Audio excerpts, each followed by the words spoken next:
Alam mo ba ang kwento sa likod ng Manila Film Center? Isa ito sa mga pinaka-kontrobersyal at nakakatakot na gusali sa Pilipinas. Noong early 1980s, pinatayo ito ni Imelda Marcos bilang parte ng kanyang cultural renaissance.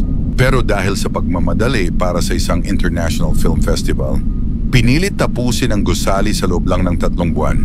November 17, 1981, isang malagim na trahedya ang nangyari. Bumagsak ang scaffolding habang may mga construction workers sa loob.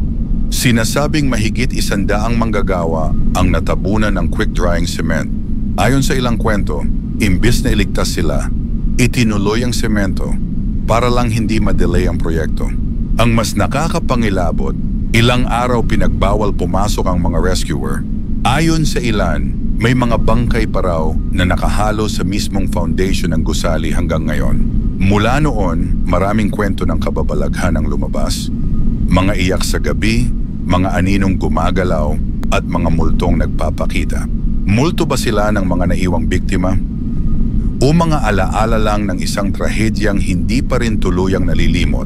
Ito ang kwento ng Manila Film Center, isang lugar na puno ng misteryo at trahedya. Kung totoo man ang mga kwento o hindi, isa itong paalala na ang mga alaalang ito ay hindi madaling malimutan.